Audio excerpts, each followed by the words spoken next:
Good morning and welcome everyone to the Enlivex Therapeutics Fireside Chat. I'm joined today by Shai Novak, Executive Chairman of Enlivex, Roy Shaham, CEO of Rain, and Isaac Joshua, Senior Investment Advisor to Enlivex. We look forward to hearing an update from the team on Enlivex's corporate strategy following the company's recently announced $212 million private placement and its plans to initiate the world's first prediction markets-driven digital asset treasury through Rain token accumulation, and important progress on the clinical development of Allocetra. Before we begin, I want to congratulate the entire Enlivex team on several meaningful milestones, including the financing and the strategic appointment of former Italian Prime Minister Matteo Renzi to the company's board of directors, as well as the recently announced positive 6-month knee osteoarthritis data, which demonstrates durable pain reduction and improved function in patients with moderate to severe disease. Before we begin, let me remind everyone that statements made today may be considered forward-looking within the meaning of the Private Securities Litigation Reform Act of 1995 and applicable securities laws.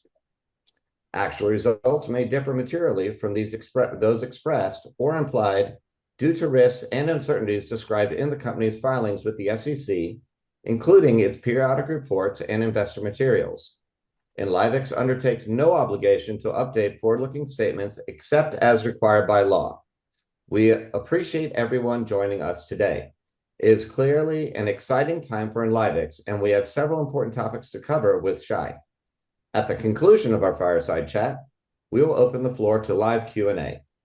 For those who have not yet submitted questions, please send them through the Q&A function at any time. If we do not address your questions during today's session, please email us at enlivex@kcsa.com. Please note this call is being recorded on Thursday, December 11th, 2025 at 11 a.m. Eastern Time, and a replay will be available on Enlivex's Investor Relations website under the Events section following the conclusion of today's discussion. With that, I would like to welcome Shai, Roy, and Isaac to today's Fireside Chat. Thank you for taking the time to sit down with us and provide an update to your shareholders, especially given the significant corporate developments announced in recent weeks. I really appreciate your time and thank you for joining. Shai, to begin with, can you walk us through the recent $212 million private placement, the strategic rationale behind it, the investor interest you saw, and what this capital now enables Enlivex to pursue operationally and clinically? Sure, Jack, thanks. So thank you, first of all, everyone for joining the call, and thank you, Jack, for organizing this. And obviously Isaac and Roy that agreed to join this webinar. I wanna take a step back and kind of provide the events and this strategic direction that led to this culmination of a $212 million financing, which to us is just a beginning step of kind of the new Enlivex going forward. Maybe it's important to note.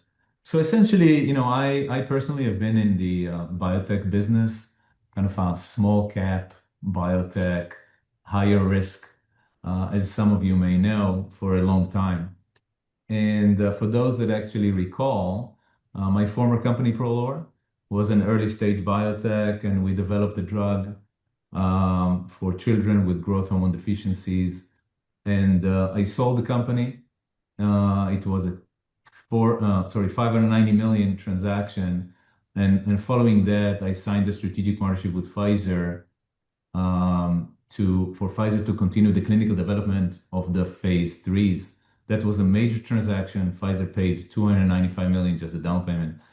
And happy to report to everybody that is not aware that our Prolor drug is now called Ngenla by Pfizer and has been approved in 43 countries, including Japan and all over Europe and the United States.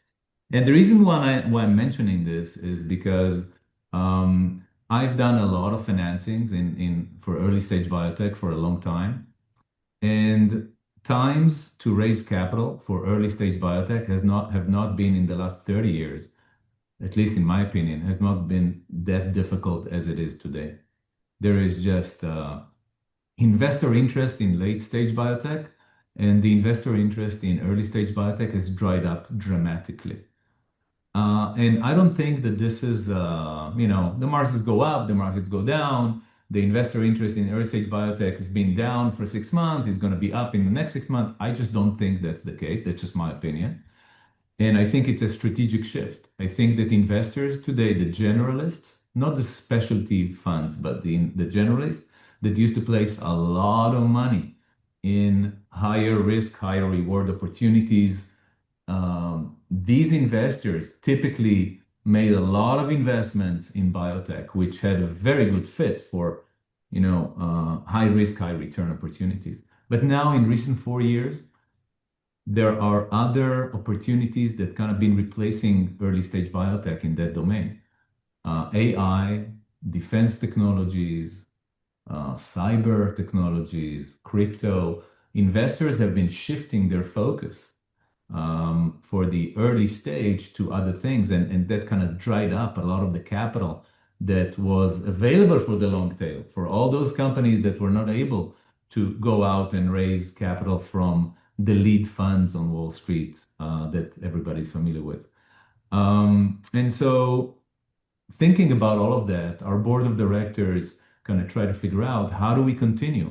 We have a drug called Allocetra for osteoarthritis of the knee.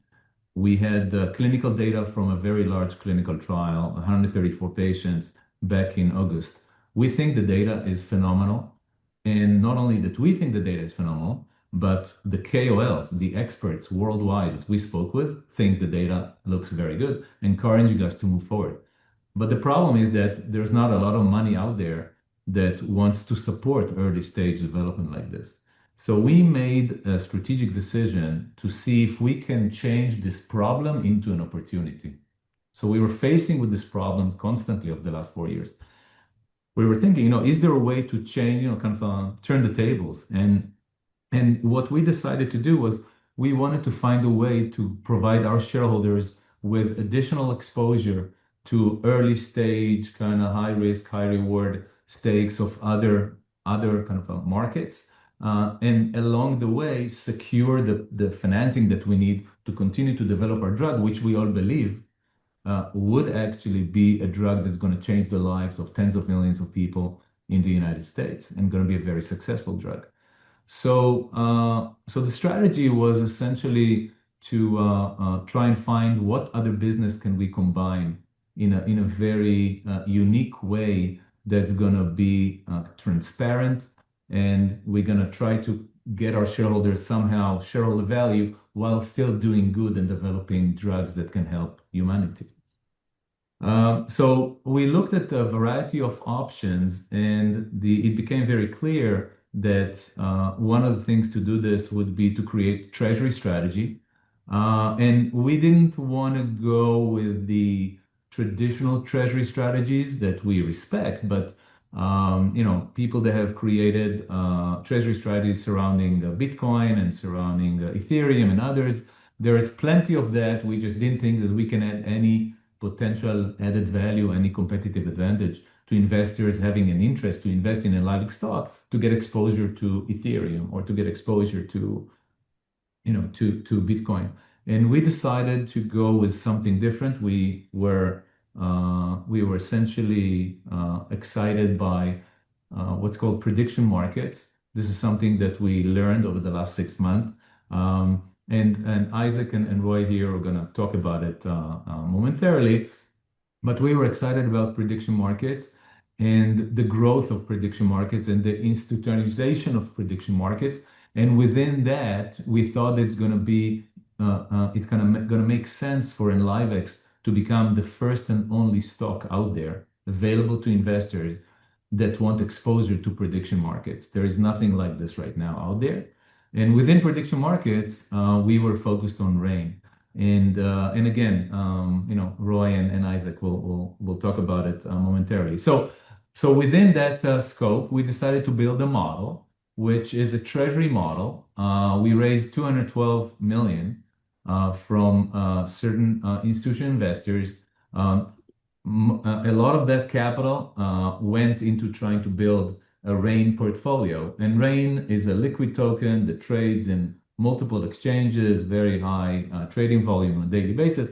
So creating a rain portfolio on the one hand, and then take some of that money and move it to the operation side so we have sufficient capital to continue to develop our clinic in our clinical development efforts. So we do believe that this works very well. As part of, as you indicated, Jack, as part of this transaction, we've added a new board member. This is Mr. Matteo Renzi, who is a former Prime Minister of Italy. He was Prime Minister 10 years ago and still a member of Parliament. He's a great believer in trying to do good. So he's very excited about the biotech side of our business, and is very impressed with with the work that the RAIN Foundation has done on that side, on the prediction side. And essentially, we are now in a position that we, on the one hand, we serve as proxy to anybody on the stock market that want to get exposed to prediction markets and RAIN. But on the other hand, we still have the other side, which we're going to continue to focus on and continue to build value, which is the clinical development side. Wonderful. Thank you, Shai. That was a great explanation. So as part of the financing, you recently announced the launch of your DAT strategy built on the RAIN tokens, which is the first treasury of its kind within the biotech subsector connected to prediction markets. Can you talk a little bit about the vision behind this strategy, how it strengthens the company's balance sheet, and how investors should think about its long-term purpose? Sure. So I'm gonna just talk a little bit about the strategy. I'm gonna move over to Isaac to talk about prediction markets specifically. But essentially, we now raised $212 million, and as I said, some of it will go to the operation side to support the clinical development, some of it to build the RAIN portfolio. But we just think that this is the first step of a long-term path. We intend to continue to build, essentially, to build value. There is going to be, and I think Isaac going to talk about it, and Roy, there's going to be essentially other activities, including yield enhancement on the RAIN portfolio that's going to hopefully create additional profits. Some of it going to be used as well to promote the clinical development side. So, and going to be additional financings moving forward. So, in our opinion, it is likely that with this transaction, we have put an end to our continuous attempt to go out and raise capital for our clinical development. We now have a mechanism by which there's going to be a financing, kind of a guaranteed financing for the clinical development side, which we think is going to do hopefully very well. But not just that, we think that the core portfolio, the core treasury portfolio, hopefully will create a lot of value to our shareholders as well. Fantastic. Thank you. Thank you. So within that, and maybe, excuse me, maybe Roy will speak to this a little bit, but can you talk to us a little bit more about prediction markets as a whole, and within that, the RAIN token? For example, what would be the mechanism that would drive the price of the RAIN token up? And what is going to be the strongest drivers of RAIN's commercial success? So at this point, I want to ask Isaac, who is a special advisor for us and been extremely helpful in our selection process of prediction markets and RAIN, and is helping us constantly to take over this, to maybe talk a little bit about prediction markets and why does it all make sense. And then Roy will then echo on specifically on RAIN, on how RAIN works and why does RAIN make sense and where is the competitive advantage. And maybe that will kind of sum up why all of us are so excited about this particular opportunity. So Isaac, please go ahead. Yeah, so thank you, Shai. Hello, Jack. So hello, everyone. So the idea behind prediction market is actually very simple. People want better forecasting, something that reflects real incentives, not opinions, what people think will happen and not what they wish. And prediction markets have been proving they do that better than traditional pools. And that's why we're seeing such a fast adoption globally of prediction market models. And this year, we saw two very strong signals. The first one is the parent company of the New York Stock Exchange. They invested just a couple of months ago nearly $2 billion directly into Polymarket. And on the regulated side, we saw Kalshi raised capital, almost $1.5 billion from Sequoia and Anderson Horowitz. When investors at that level step in, it usually means that the category is moving from an early niche into a financial mainstream. Now, the question is how that commercial growth connects to the value of the RAIN token, right? And the mechanism is actually very straightforward because the model is public, right? The RAIN protocol is public. Every market in the ecosystem of RAIN charges 5% fees. Half of it, 2.5%, goes back to participants who make the system work. The market creators, the liquidity providers, and the resolvers. The other half, another 2.5%, is automatically used to buy the RAIN token on the open market and permanently burn it. So the link is very clear. As activity grows, fees grows. As the fees grow, the buybacks grow. And as the buybacks grow, more RAIN is burned. And a shrinking supply combined with growing ecosystem usage naturally creates upward economic pressure on the asset. That's the connection. It's not theoretical. It's built directly into the protocol design. Thank you, Isaac. And Roy, maybe you can elaborate a little bit about the placement of RAIN within the context of prediction markets. What prediction markets, large players exist today? Where do you see RAIN placement within that, and what is the competitive value? Sure, Shai. Thanks, and hi, everyone. So obviously, the big players, Kalshi and Polymarket, very, very strong players, but they are traditional exchanges. One company only decides which markets open. They run an order book. All activity stays inside their walls, but that's also a limitation to scale. Countries, languages, and generally not allowing pluralism. RAIN is different. We're literally creating the infrastructure for prediction markets, a fully decentralized layer where anyone, anywhere can create markets, can provide liquidity, can build their own front end even. We're creating the supply side. Literally, if we take more of the TikTok mode versus the Netflix mode, we are the community that creates the content, not the platform. Anywhere in the world, anyone can open a market. Influencers, media brands, sports personalities can open markets tied to their own audiences, turning influence into their own prediction ecosystems.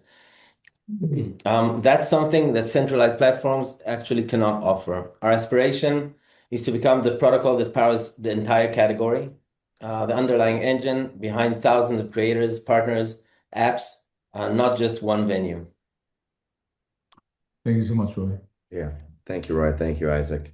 So, Shai, as part of your agreement with the RAIN Foundation, you obtained an exclusive option to acquire 918 million worth of RAIN at an average price of 0.331 thousandths of a cent. Can you explain the mechanics and strategic significance of this option? Sure. So this is quite a unique feature of Enlivex. You typically don't see that with other treasury companies. This was a direct outcome of our relationship with the RAIN Foundation. So we do have a call option. It's a 1-year option, allowing us to purchase up to $918 million of RAIN directly from the foundation. We don't need to go to the market to buy. Okay. And the exercise price, as you described, right now is about 60% less than something like that, than the price of RAIN in the market today. The exercise price was defined weeks ago, before the deal was announced, before RAIN became more of a well-known currency in some of the crypto markets. So right now, I know it sounds absurd, but it is real. The in the money portion of that option right now is 1.25 billion. Okay, that's just the in the money element of this call option, which I think is very interesting. So essentially, when someone buys an Enlivex stock today, what exactly do they get? They get the the RAIN portfolio right now that Enlivex has. And by the way, we have a cool website that we created called raintreasury.com. And in raintreasury.com, by Enlivex, and there are certain metrics that you can go and look. And it's in real time. It's updating the price of RAIN and the price of the stock and the market cap, and it also provides the value, the mark-to-market value right now of the Enlivex RAIN portfolio, which stands at close to 600 million right now. So the market cap of Enlivex today is less than 250 million, and the value of our treasury portfolio right now is 600 million, right? So when you buy Enlivex today, it's a better buy than if you go out and buy the RAIN token in the crypto market. You just get it for 60% discount, right? So that's the one So thing. Shai, I just want to reinforce that point to our viewers Sure. because that's an important one. You're saying that the value of the RAIN treasury is 600 million or so today, more than 600 million, and your market cap is less than a third of that today. So yeah, it's I don't know if a third. It's maybe a third, it's something 200 like and close to 250 million, something like that. Right. I just So yeah, want so to. it's a substantial discount right now, and I think this is because we've done the deal 2 weeks ago. Everybody's confused. No one understands what exactly have you done, what's going to happen, how do I value this, how do I value that. But everything, the dust will continue to settle and things will become clearer. So I'm just tying it up with the options. So now you have essentially you have a portfolio that is worth 600 million for a company with a $250 million market cap. And then we have on top of that, we have a call option from the RAIN Foundation that right now is at 1.25 billion or so in the money. So that's got to be worth something. And then you got the clinical development side, which I know that it's tough to take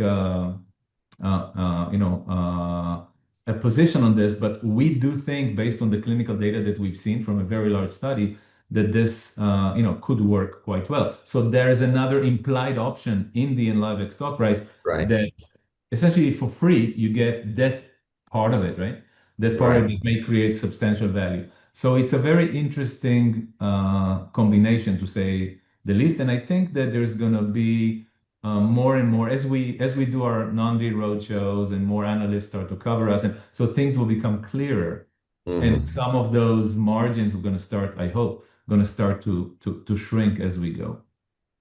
Yeah, that's very exciting. And just to reinforce, you have this three-pronged strategy for shareholder value. You have the DAT strategy, which is currently at a premium to the market cap. You have the option to purchase almost $1 billion more of the RAIN token at a significant discount, and you have the success of your clinical program. So absolutely, very powerful story. Thank you. Can you talk a little bit about the recent appointment of former Italian Prime Minister Matteo Renzi to the board? What's his involvement going to be? How do you see his experience contributing to the company's success? Sure. So Matteo Renzi, former Prime Minister of Italy, joined the board. He's a very respected member of the parliament today in Italy, very well connected around the world with a lot of governments and government entities and regulators and so forth. And he was excited about Enlivex and the do-good engine of Enlivex. I mean, the ability to actually help people. It's very rare that you find this combination, right? Because we created something that is, Jack, as you said, it's a little awkward, right? So you have this financial engine, a prediction market, it's decentralized, there's this whole thing. which is growing, and people may, hopefully can create shareholder value from this. But then we have this other engine, which is the do good engine, right? And so he was, very excited about this combination. And essentially what we would hope that he would bring to the table is we would love to utilize his connections worldwide to essentially make also for Enlivex to the brand of Enlivex to be associated with prediction markets. And so when people, all over the world are thinking about prediction markets, they also understand that the Enlivex brand is part of that as well. And we do believe that he can help us do that and introduce us to the right people that can help us build Enlivex into a better brand. Thank you. That's an exciting addition to your team. We think so. Before we move on to the Q&A, Shai, would you like to quickly highlight your recent clinical updates for Allocetra? Sure. So there's so much noise surrounding this 212 million financing and Matteo Rezzi joining the board and a treasury strategy prediction markets and there was all that. So it's kind of was a little left on the side. But we actually reported not long ago 6-month data from the trial that we recently completed, which continues to show that patients that have true osteoarthritis in their knee, they have continued durable, sustainable value from our drug product, whether it's as it measured by reduction in pain or by increase in function of the knee. So this is quite exciting, we believe, and again, gives us the conviction that we need to move forward. I'm just going to take a step back. For 100 years, there hasn't been a drug that has been approved and has proven effective for patients with knee osteoarthritis. Just that's the case.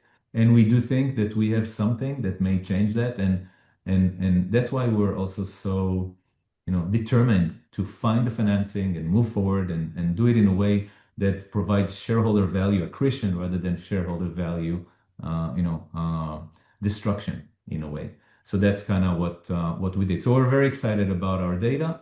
And obviously, a biotech side is very different than the prediction market side. Has a longer cycle. The amount of news items that are going to come up are shorter. There's going to be much more news that we're going to share about what's going on in RAIN and the advancements in RAIN that RAIN going to report, and then we're going to report on it.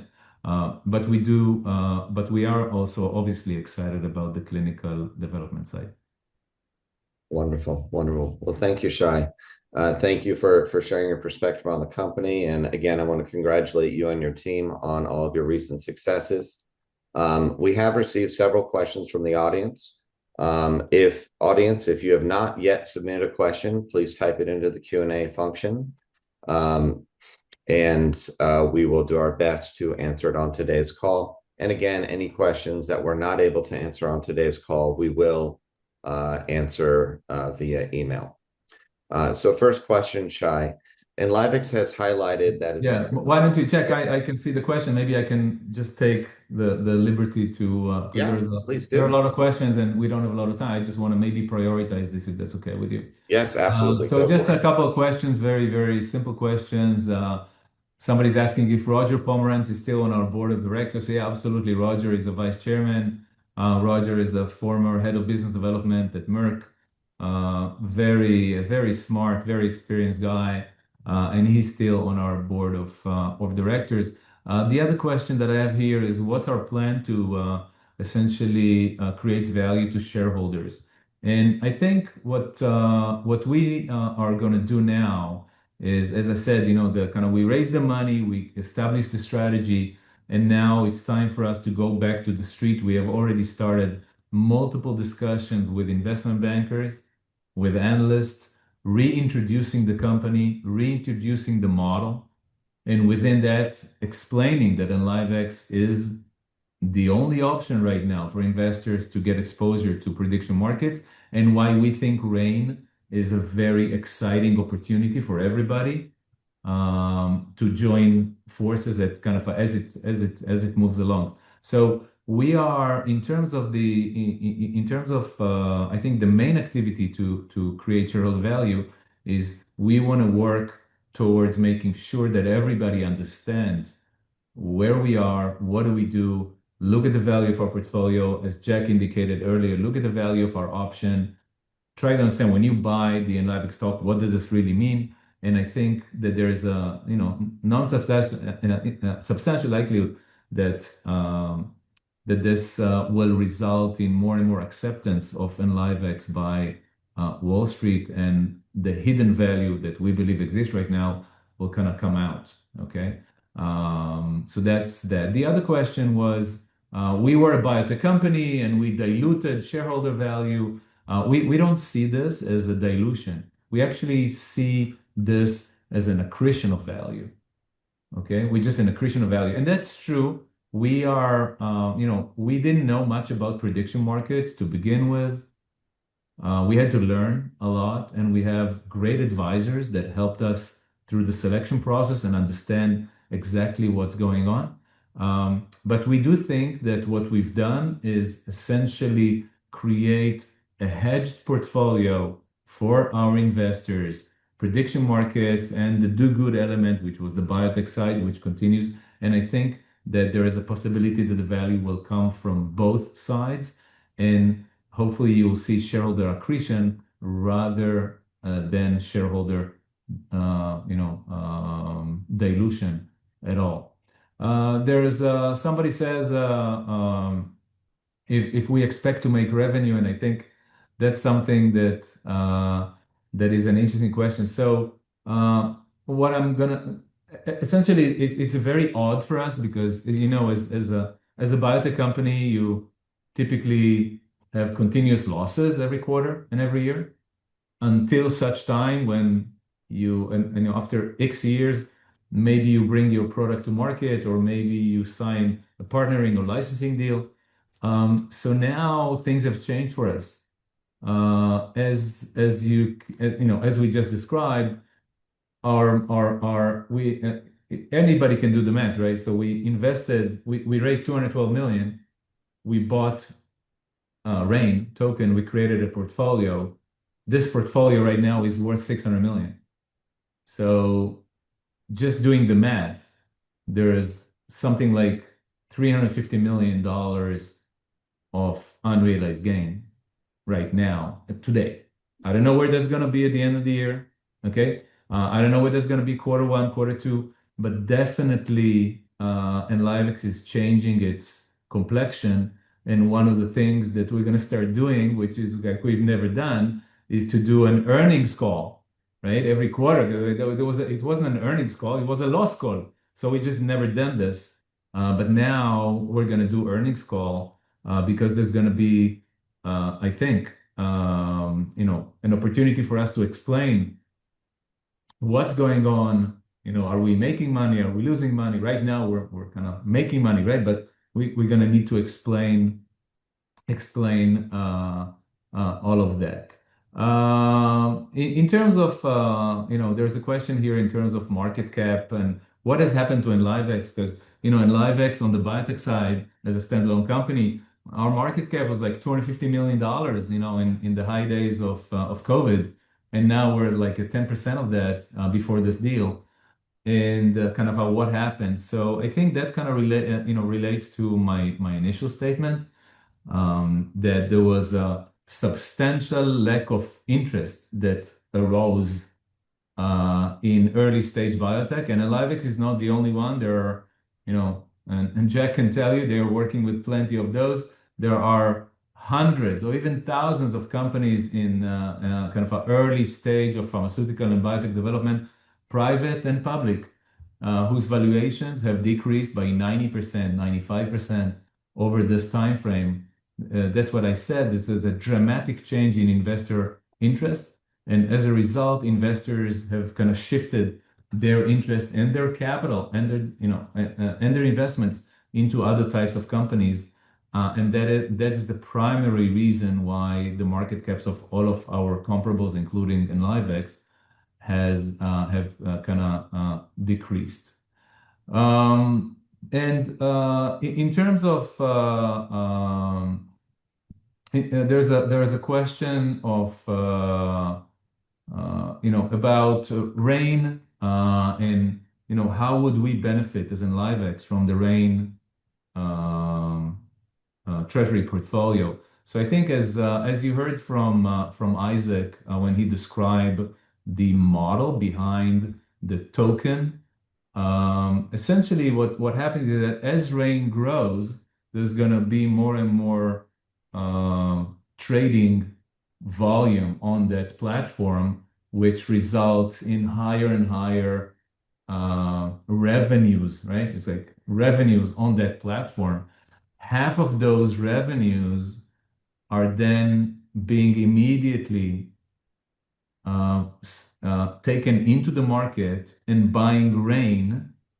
Okay, so smart contract that buys RAIN, collects it from the market, and burns it. Okay, so it's an acceptable model if you look at some of the very successful centralized exchanges like Binance.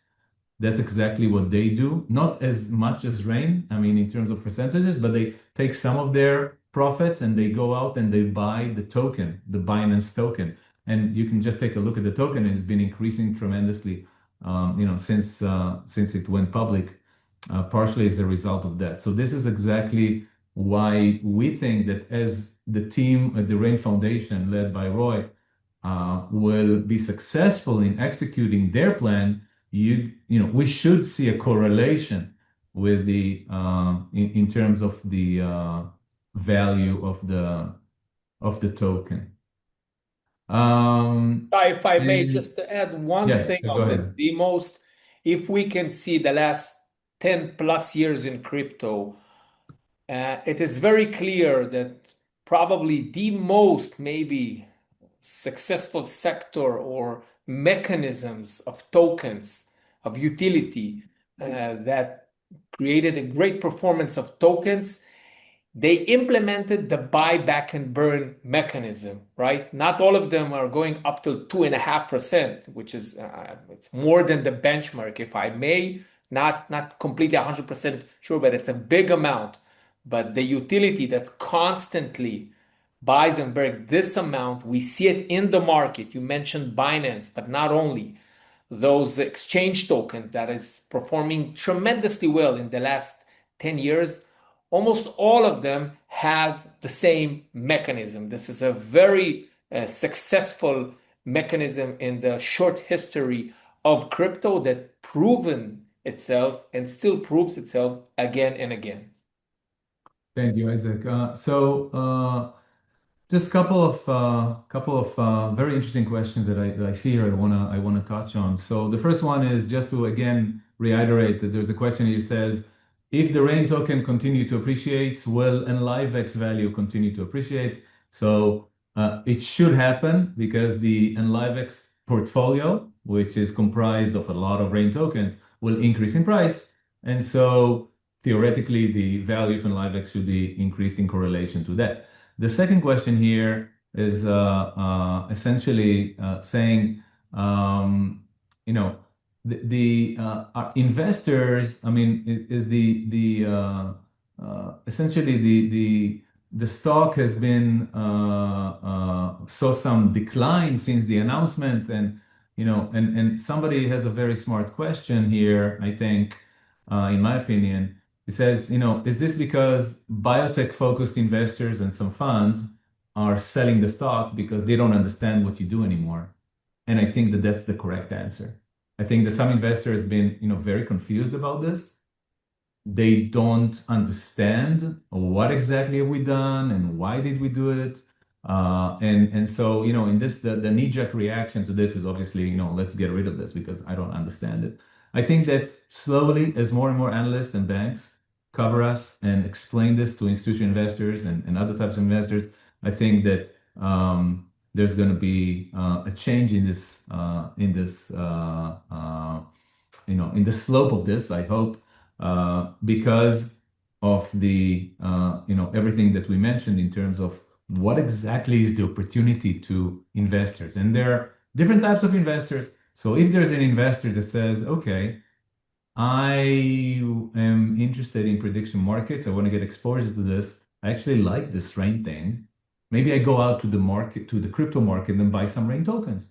And we say, yeah, you can do that, but you can also buy Enlivex.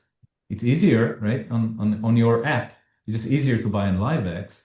And Enlivex today trades at 60% discount to where the token trades on the market. So why don't do that? And if you do that, you get for free the option to buy additional tokens at a very low price, and you get for free the option that the clinical development will be successful. If you are a biotech investor, you say, hey, I really like your biotech product. I think it's going to do very well. I want to have part of it. We say, okay, why don't you buy the stock? You buy the biotech side for $0. Right now, there is no value to the biotech side. Get it for free. But you also get exposure to prediction markets. Hey, you're hedged. You're going to do hopefully really well. And there is another question here that says, can you explain how in a couple of weeks the $200 million investment turned into $600 million? So look, essentially the RAIN token is trading on a variety of crypto markets. It has a substantial daily trading volume, and following the announcement of our deal, what happened was that RAIN got a lot of attention, I would say. People started looking into what RAIN is all about.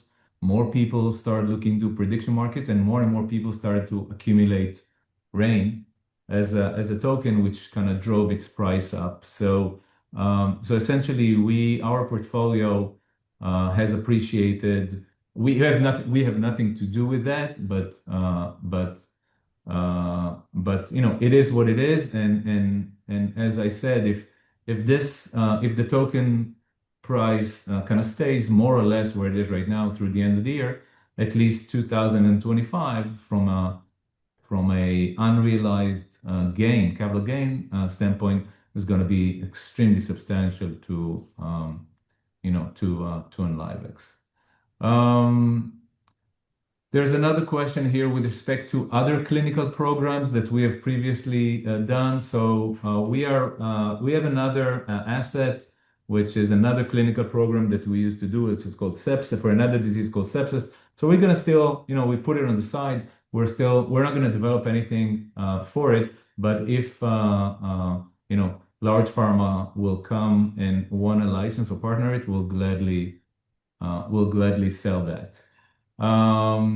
There's a question here, why didn't the market like the 6-month result? No, I think the market liked the 6-month result. At least in the pre-market when we issued it, there was an increase in the stock price initially. But in any case, most of the attention went to the financing and the treasury strategy and a lot of the confusion, and very little focus was on the actual data. There's a question here, when do you expect to make revenues? So our revenues will come from 2 distinct sources now. The biotech side will only generate revenues if and when we either bring the product to market and start selling, or we do a partnership or sell the biotech side upon the completion of the next clinical trial. Assuming it's positive, there's going to be, we think, very large value associated with that, and we can monetize it. On the other side, on the treasury side, we are linked to the RAIN token. So when the RAIN token, in a year in which the RAIN token will decrease in price, we're going to have a capital loss in that year, unrealized capital loss. And when RAIN token increases in price, we're going to have capital gain. We tend to believe, it's our own belief, that because RAIN just started and the execution will continue to draw a lot of players into RAIN and increased trading volumes and increased success, we do think that there is substantial likelihood that the token will react to that. And therefore, we can see for the next at least several years, we hopefully will see Enlivex having capital gains rather than capital losses, even though obviously it's very difficult to forecast. There's a question here on analysts and Wall Street analysts, and some of the biotech analysts that covering us were also confused. No, I mean, and look, and it's obviously, I mean, it's obvious that they're going to be confused. So they're thinking about this. By the way, there was no downgrade on Enlivex. It's a little bit of confusion. There was one analyst that issued a statement in the report, basically saying, "Wow, I'm confused right now. I need to understand what's going on." But that's the one. But I think that slowly you're going to start seeing in the next 6 months more and more analysts that understand the story and provide either continued coverage or going to provide new coverage. So I think in a way this is more or less what I see here. I know that we're running up to the end of the hour.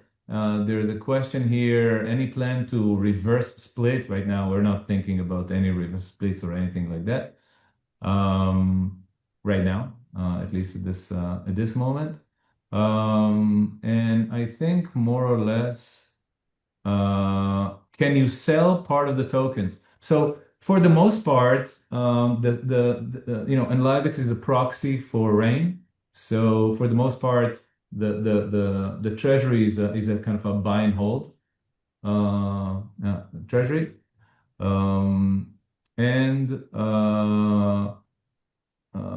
some of the questions that are here are excellent questions, but they relate to material non-public information that we just can't provide on a call. We're going to have to 6K it and have press releases. So all of that information, I promise you, going to be coming in the next couple of weeks. Including all the different suggestions, and people have here very good suggestions, by the way, for strategy of what we could theoretically do and how we can create additional shareholder value. But again, I cannot comment on those. So I think that with that, Jack, maybe back to you, and any kind of a last question from you, Jack, or to either Roy, Isaac, or myself. Yeah, thank you, Shai. I think we can wrap up with just one more question today. Just a brief summary. Can you speak a little bit about the upcoming milestones that investors should expect as we head into 2026? Yeah, excellent question. Thank you. So in terms of the milestones, I think that first of all, we're going to have different news items and different milestones that are either directly or indirectly associated now with Enlivex. So the directly one is obviously related to clinical development milestones, as we always used to report. In 2026, we are planning to initiate a new clinical trial, okay, on a global scale. And we're going to be reporting things that are related to that particular clinical trial, the traditional, milestones that relate to obtaining regulatory green light to initiate a study and injecting the first patient, and interim data and all of that. So all of that's going to be like traditionally. So we're gonna announce that. But the major focus for us on that side is initiation of the clinical trial in 2026 and recruiting as many patients as we can. On the other side, of the treasury side, essentially with respect to the milestones, we have our own internal milestones that are not reportable. For example, how many analysts are going to be covering us, how many investment banks know we exist, how many capital market desks are calling institutional investors about Enlivex every day, right? So there are all those things that you never report on, but very, very important milestones that the company is going to be pursuing to make sure that Enlivex is a brand name, respected, associated and hopefully within portfolios of sophisticated investors. And then we're going to have additional indirect milestones that are related to Rain. So Rain's gonna hopefully continue to execute and get to certain milestones of their own. And as they report on it, we're gonna be reporting on that as well. Obviously, they're gonna be reporting on it in the crypto market, but we're gonna be reporting on this outside of the crypto market. So there's gonna be many more news items and much more news flow, obviously, going forward in 2026 than you've seen from Enlivex in like 2023, 4, and 5. Excellent. Thank you, Shai. And thank you, Shai, Isaac, and Roy for joining us today and spending the time with our shareholders. This concludes today's Fireside Chat. I want to thank all of our investors for tuning in. And as a reminder, we will have a replay of the chat available in the events section of our website and posted on our social channels. Please contact us at enlivex@kcsa.com if you have further questions that we are not able to address today. Thank you, everyone, and we'll look forward to seeing you next time. Thank you, everyone, for joining. And thank you, Roy and Shaham and Isaac for joining as well. Thank you. Thank you. Thank you, Jack. Take care. Bye-bye. Bye-bye.